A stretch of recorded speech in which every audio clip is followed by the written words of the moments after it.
the idea of a devil wasn't dropped from the sky. It evolved slowly and for very human reasons. In early religious texts, there was no clear devil figure. The Hebrew Bible, which forms the basis of many later religions, barely talks about Satan as people know him today. The word Satan originally just meant accuser or adversary.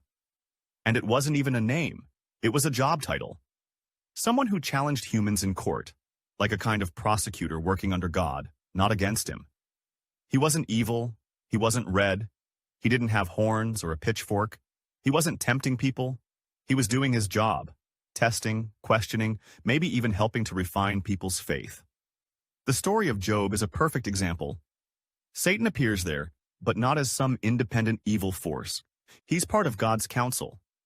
And God allows him to test Job's faith. It's more like a bet between colleagues than a war between good and evil. That's a long way from the modern idea of Satan. So how did we get from a divine tester to the prince of darkness? It's because religion needed a villain, a way to explain suffering, rebellion, doubt, temptation, without blaming the God at the center of it all.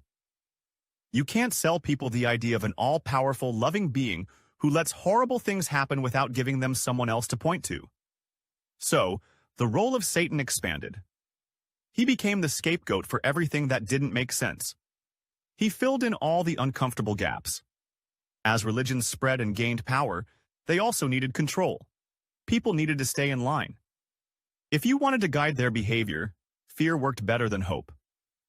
Telling people they'll be rewarded later isn't enough. Telling them they'll be punished, tortured, or burned for eternity if they step out of line. That sticks. That shapes choices. That keeps people obedient. So, Satan became the ultimate threat, an eternal enemy, and that fear became a tool, a very effective one. The image of Satan most people think of now didn't even come from religious texts. It came from art, from literature, from folklore, and from power struggles. The horns, the red skin, the tail, the goat legs, those came later. Some from older pagan gods that were demonized by new religions. The god Pan, for example, wild, sexual, goat-like, was an easy target. You take what people fear or don't understand, and you paint your enemy with those features. Over time, it creates a strong mental picture, one that's easy to use when you want to frighten people into obedience. During the Middle Ages, Satan became a celebrity villain. Books, plays, sermons, everything built him up. People were told he was always watching, always whispering, always looking for a way in. It created paranoia. People didn't just fear evil acts.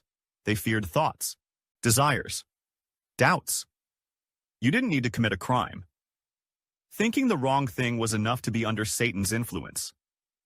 That level of psychological control can't be overstated. It turned religion into a full-time surveillance system where guilt and shame did all the heavy lifting.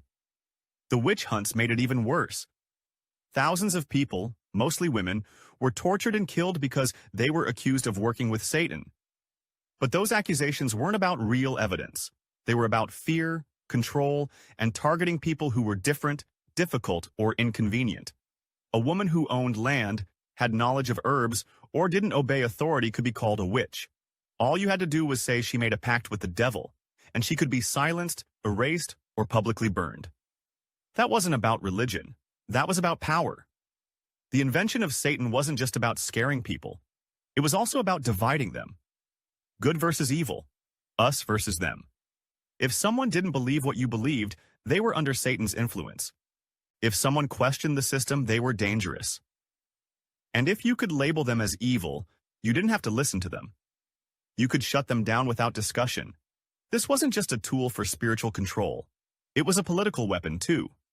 Even today, in modern religious communities, the idea of Satan still shows up in conversations about people who leave the faith, people who question traditions, or people who live differently.